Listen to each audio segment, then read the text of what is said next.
The great hall of the Galactic Council was silent as Earth's ambassador, Dr. James Carter, stepped forward. He had dreamed of this moment for years. Humanity had finally been invited to stand among the greatest civilizations in the galaxy. The room was filled with alien leaders from hundreds of worlds, their strange eyes fixed on him. Some looked curious, others looked disgusted. Dr. Carter adjusted his tie, trying to steady his breathing. He had prepared for this speech his whole life. The fate of humanity rested on his words. He cleared his throat. Honored members of the Galactic Council, I stand before you today as a representative of Earth.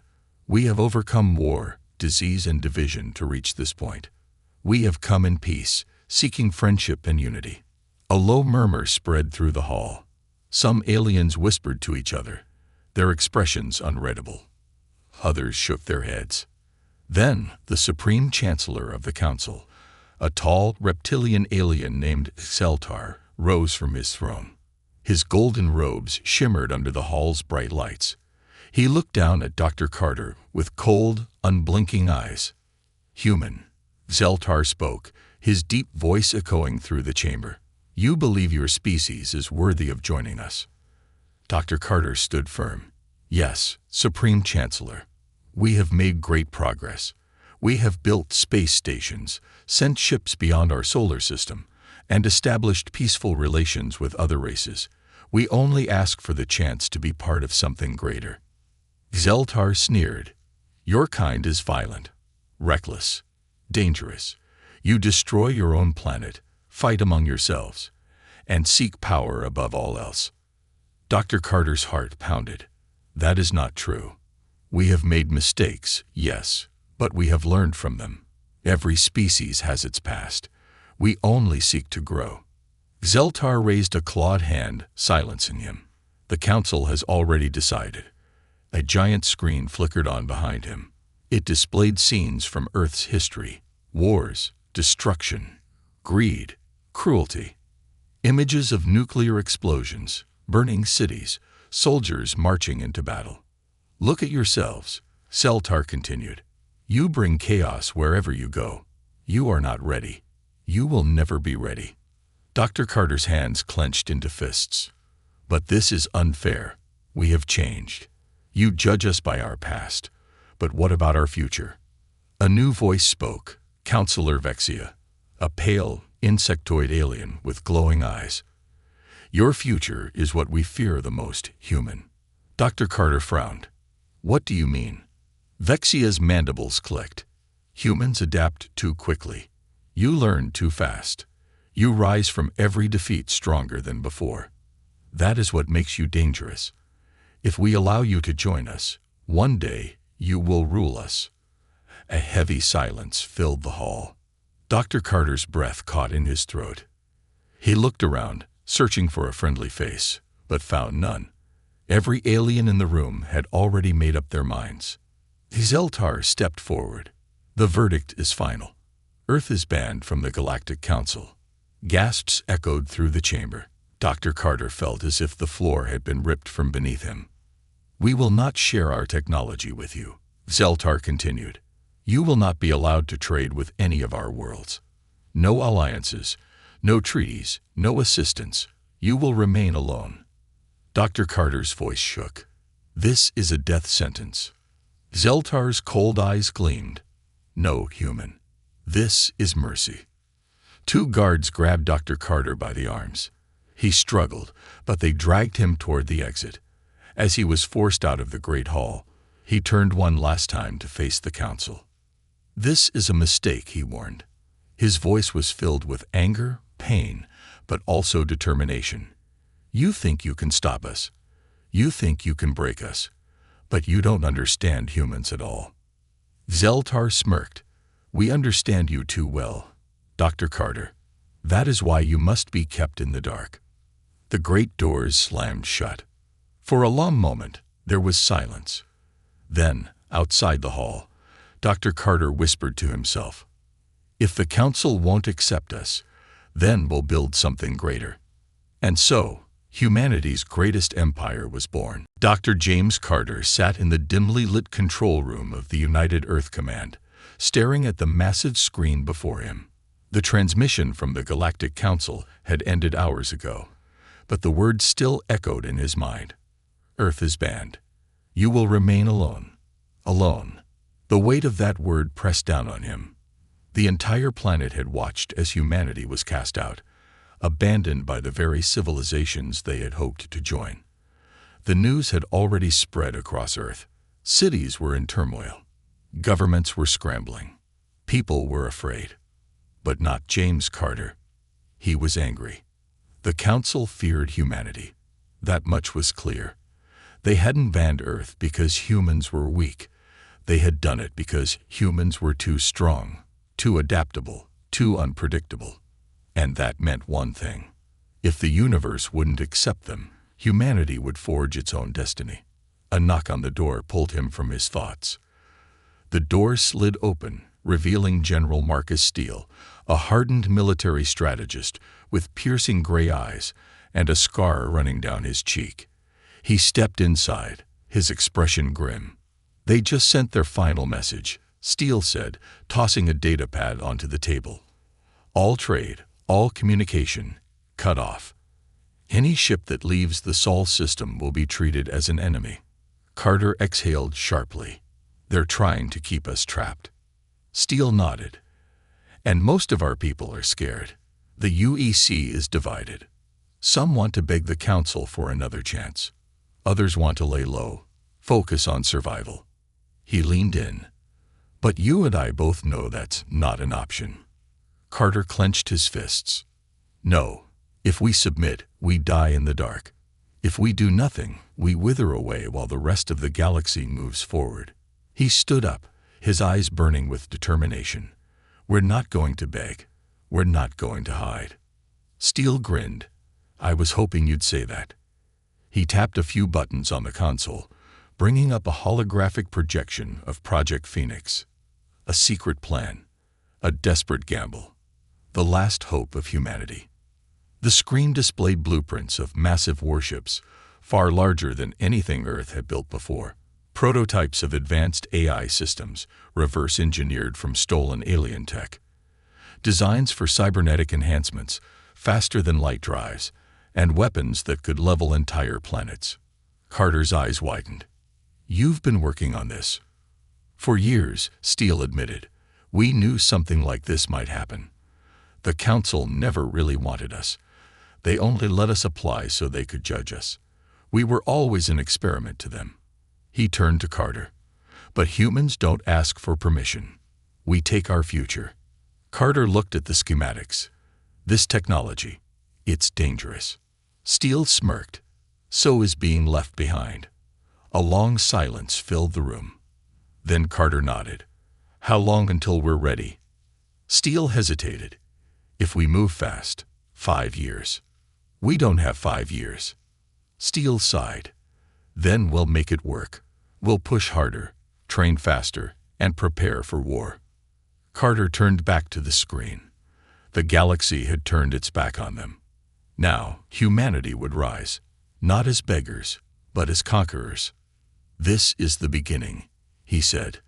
"The Council thinks they ended us today." He looked at Steele, his voice calm but filled with steel. "They just created their greatest enemy." The vastness of space stretched endlessly before the fleet. Hundreds of ships, each forged in secret, each a testament to humanity's resilience, floated silently in the void. At the heart of it all was the UES Revenant, the most advanced warship ever built by human hands. It was a beast of metal and fire, designed for one purpose: to defy the Galactic Council.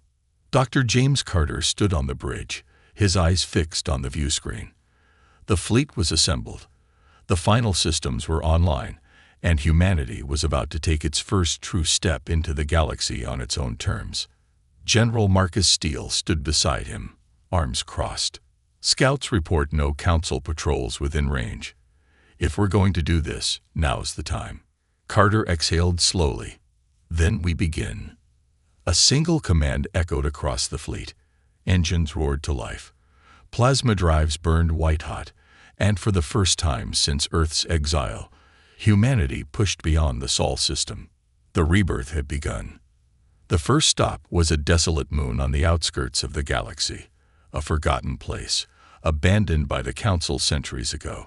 It had once been a thriving trade hub, but a war between two alien factions had left it a wasteland. Now, it was a hiding place for smugglers, exiles, and those who wanted to be forgotten. Perfect for a new beginning. The Revenant touched down first, its massive form casting a shadow over the ruined city below. The fleet followed, smaller ships landing on cracked streets and barren fields. Troops poured out, weapons at the ready, scanning for threats. Carter and Steele walked side by side, their boots crunching on debris as they approached a crumbling tower. This was where they would make contact. The door groaned open. Inside, sitting on a throne of scrap metal, was Vorik, a reptilian warlord with cold yellow eyes. He had been exiled by the Council years ago, branded a criminal. Now, he ruled the underworld of this dead moon. I was told humans would come, Vorik rasped. His sharp claws tapped against the armrest. But I never believed it. The Council said you were finished. Carter stepped forward. The Council was wrong. Vorik let out a dry laugh. Then why are you here? Surely not to admire my kingdom. We need allies, Steele said bluntly. Vorik's eyes narrowed.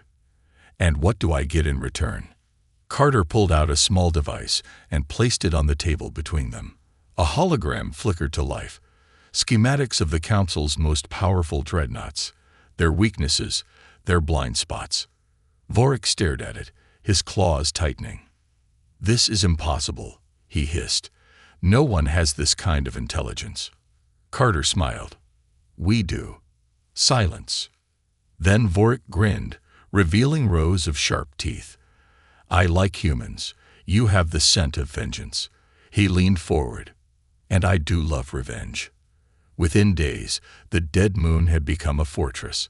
Vorik's network of smugglers, pirates, and mercenaries brought in supplies, weapons, and information. Meanwhile, human engineers worked around the clock, setting up defenses, repairing old structures, and turning the ruins into a command center for the resistance. But then, something unexpected happened. A distress signal. Weak, desperate, coming from deep within the system. Steele studied the transmission. It's an old Council code. Could be a trap. Carter considered. Or it could be an opportunity. They had no choice. If humanity was to rise, they couldn't ignore potential allies. The Revenant launched into the void once more, following the faint signal across the stars. Hours passed. Then, at the edge of a nebula, they found it. A Council prison ship, crippled, barely clinging to life. Steele frowned. Why would a prison transport be out here? Carter's eyes locked onto the readout. Human life signs detected. His breath caught. Earth wasn't supposed to have prisoners in the Council systems. Anyone deemed dangerous was executed. Anyone considered harmless was left to rot in exile. So who were these people? Steele's voice was grim. Only one way to find out. The Revenant moved in, docking carefully. A boarding team assembled. Weapons were drawn. The airlock hissed open. Inside, the lights flickered. The walls were scorched. It looked like a war had taken place inside. Then came the sound. A low growl, inhuman, echoing through the corridors. Something else was on board, and it was waiting for them. The air inside the derelict prison ship was thick with the scent of burning metal, and something else, something rotten. The dim emergency lights flickered, casting eerie shadows along the twisted corridors. General Steele tightened his grip on his rifle, leading the boarding team forward. Behind him, Dr. Carter studied the broken walls and deep claw marks etched into the metal. Whatever had happened here wasn't just a battle. It was a massacre. A faint groan echoed from somewhere ahead. A voice, weak and rasping. Help. The team snapped into position, weapons raised. Steele motioned for silence, then gestured forward. The sound was coming from cell block 3A. They moved carefully, stepping over shattered glass and pools of dark liquid. As they reached the control panel, Carter wiped away the dust and read the faint, flickering text. Prisoners. Human. Status. Experimental subjects. His blood ran cold. Experimental. Steele muttered. What the hell were they doing here? Carter shook his head. Only one way to find out. He punched a command into the console. With a sluggish hiss, the heavy doors of the cell block creaked open. Inside, the stench of decay was overwhelming. Dozens of cells lined the walls, most of them empty. The few that weren't contained bones, human bones. Then, from the far end, movement. A man stumbled forward, barely able to stand. His uniform was tattered, his face gaunt, his eyes sunken from starvation. But despite his condition, he was alive. Steele caught him before he collapsed. We've got a survivor. More figures stirred in the cells. Weak hands reached out, desperate, pleading. We were left here, the man rasped. Council took us, said we were dangerous. Carter's mind raced. The Council had lied. Humanity wasn't just exiled. They were hunted. Why? Steele asked. What did they do to you? The man shuddered. They changed some of us. The ones they experimented on. His hands trembled. They're still here. But they aren't human anymore. A sudden, inhuman shriek tore through the ship. The survivor flinched. They're coming. A loud crash from the corridor behind them. A shadow moved in the flickering light. Something was hunting them. Steele shoved his rifle into the man's hands. If you can stand, you can fight. Move. The team sprinted back toward the airlock, dragging the weakened prisoners with them. Behind them, claws scraped against metal. Then, a creature stepped into the light. It had once been human, but not anymore. Its skin was gray, its limbs elongated, its fingers twisted into sharp talons. Its eyes were black voids, soulless and empty. It opened its mouth, revealing rows of jagged, unnatural teeth. And then it charged. Steele fired first. A burst of plasma rounds struck the creature in the chest, but it didn't stop. Go! Go! Carter shouted, shoving the prisoners toward the ship. The rest of the team opened fire, plasma bolts ripping through the darkness. More shapes emerged. Not one, not two, but dozens. They had been locked away, forgotten, transformed, and now they were free. Steele threw a grenade, sending a fireball roaring down the corridor. The shockwave knocked several creatures back, giving them a brief moment to escape. The Revenant's airlock was in sight. The boarding ramp extended. The ship's guns powered up, aiming at the prison ship's hull. Everyone in, Carter yelled. The last soldier dove through as Steele slammed his fist on the controls. The ramp retracted. The doors sealed shut. A thunderous bang shook the ship as the creatures slammed against the hull. Their screams echoed through the metal, a chorus of rage and hunger. Steele exhaled sharply. We're clear. Carter turned to the survivors. How many of you are left? A woman, her face pale but determined, answered. 36. Carter's jaw clenched. There had been hundreds of prisoners here once. Steele turned to the pilot. Get us out of here. The Revenant's engines roared to life, tearing away from the prison ship. On the screen, they watched as the creatures crawled over the ruined vessel, shrieking at their escape. As they broke into open space, Carter spoke, his voice cold. The Council did this. Steele nodded. Then it's time we make them pay. The war room aboard the Revenant was silent, except for the hum of the ship's systems and the occasional beep of a status report. The rescued prisoners sat along the walls, eating whatever rations they had been given. Their eyes, hollow, haunted, told a story of suffering that words could never fully capture. General Steele stood at the center, arms crossed, as Dr. Carter analyzed the latest scans. The prison ship they had escaped from was now drifting lifelessly in space, its grotesque, mutated prisoners still trapped inside. They were experimenting on humans, Carter said, his voice tight with barely contained fury. Not just prisoners, but civilians. Anyone they captured after Earth was exiled. Steele exhaled sharply. Why? What were they trying to create? Carter tapped on his screen, pulling up biological data from the prisoners they had rescued. The results were disturbing. It looks like genetic manipulation.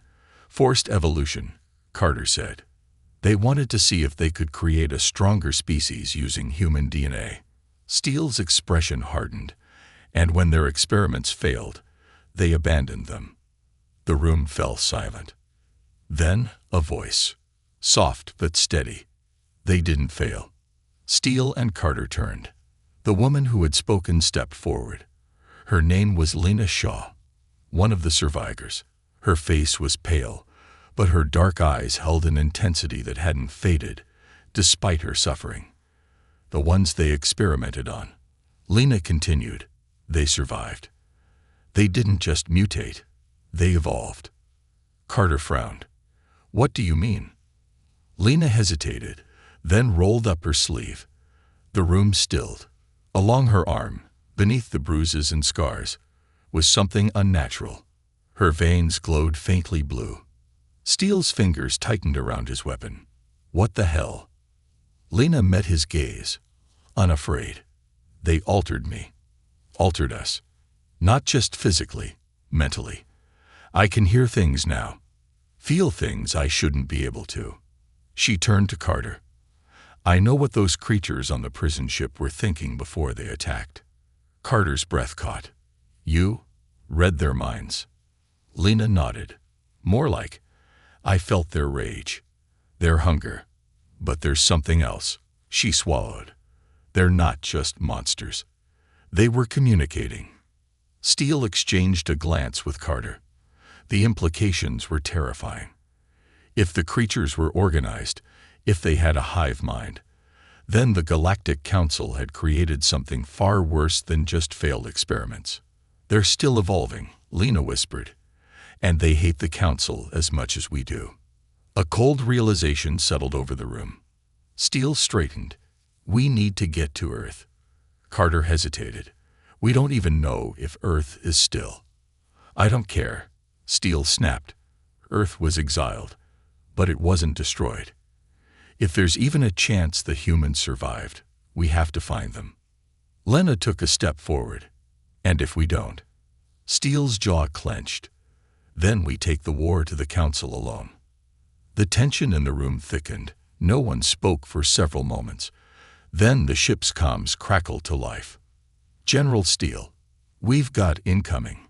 Steele turned sharply. Who? The pilot's voice was grim. Council warships. The room erupted into action. Soldiers grabbed weapons. The survivors were ushered toward the safer sections of the ship. Carter pulled up the sensor readings. 3 ships. Fast. Armed. Hunting them. Steele stormed toward the bridge. How long until they're in range? 2 minutes. Steele's mind raced. The Revenant was a tough ship, but it was outgunned. If they fought, it would be a death sentence. Unless... He turned to Carter. That prison ship, how badly damaged is it? Carter's eyes widened as he realized what Steele was thinking. The core is still intact. If we hit it with enough firepower, it'll go nuclear. Steele activated the comms. All hands, prepare for maneuver Zeta 3. The Revenant banked hard, cutting back toward the abandoned prison ship. The Council warships adjusted course, following.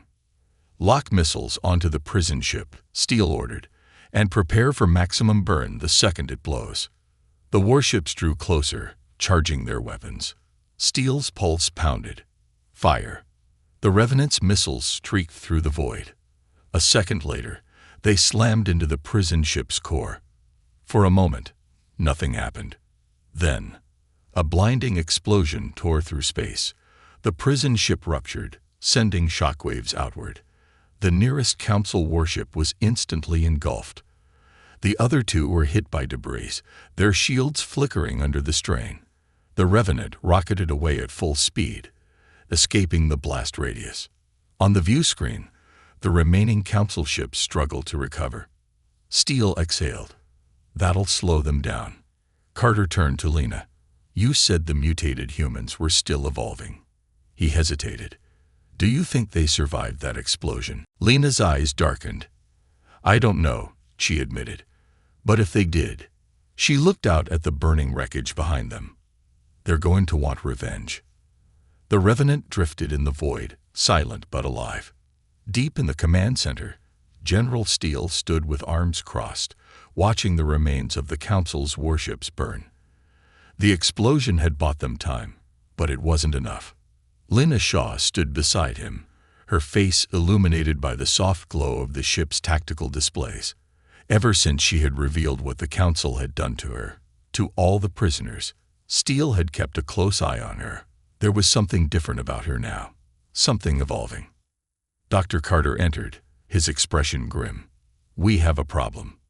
Steele didn't look away from the wreckage, just one.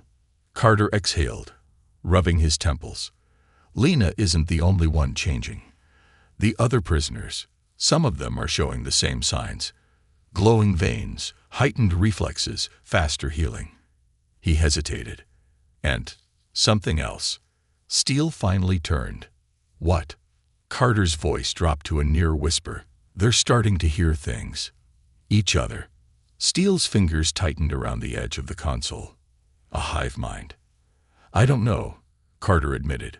But it's spreading. Faster than I expected. Lena remained quiet, staring at her own hands.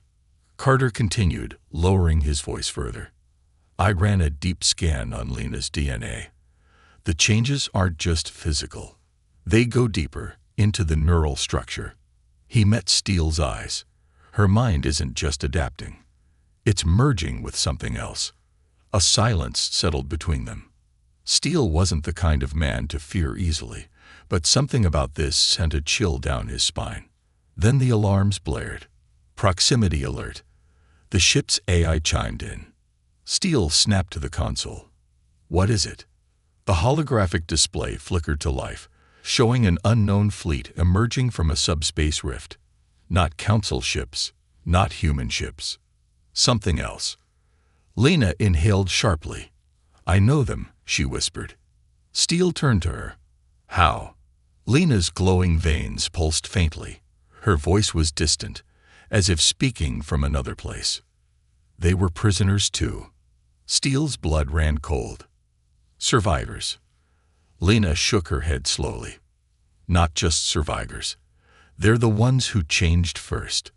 The ones the Council couldn't control. On the screen, the approaching fleet grew larger. Their ships were unlike anything Steele had ever seen. Jagged, organic, pulsing with strange energy. They moved with a coordination that felt almost alive. They escaped long before we did, Lena murmured. And now, they've come back. Carter's face paled.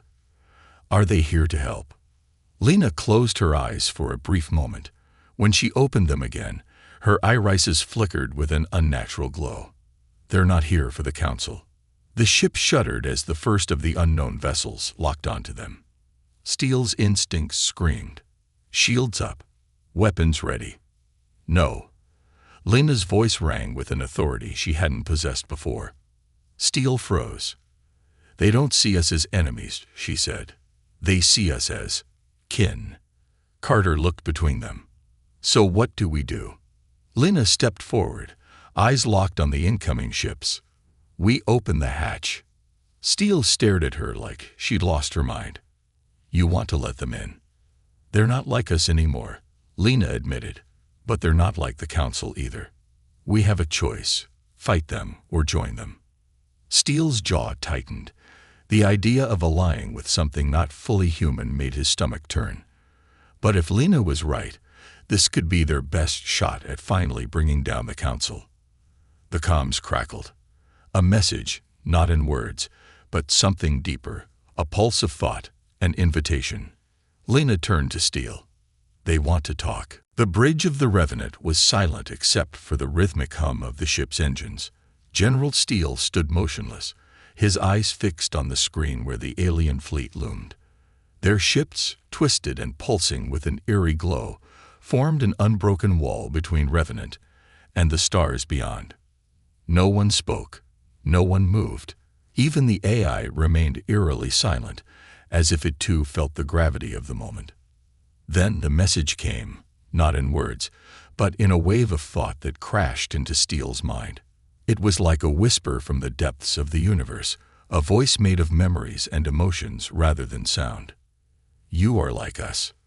Lena gasped, gripping the console. Her glowing veins pulsed in response, her breath quick and shallow. "They're inside my head," she whispered. Dr. Carter's hands trembled as he clutched his datapad. Telepathic communication. Their entire species must be connected. Steele clenched his fists. He had fought wars across dozens of worlds, faced enemies that could wipe out planets in an instant, but nothing had ever spoken directly into his mind. "You were left behind," the voice continued. "Betrayed.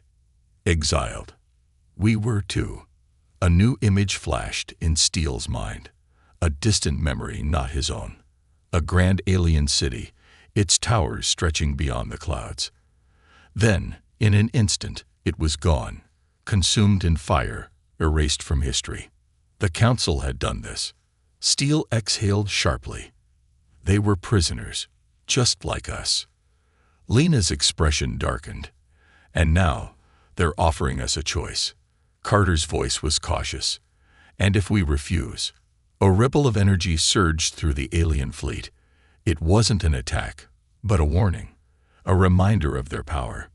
"They don't take rejection lightly," Lena muttered. Steele turned to his crew. "We can't afford to fight a war on two fronts. We either ally with them or take our chances alone." Silence. Then, after a long pause, Lena took a step forward. "I'll go," she said. Steele's jaw tightened. "Go where?" "To them." She turned toward the docking bay. "They don't trust you, but they trust me."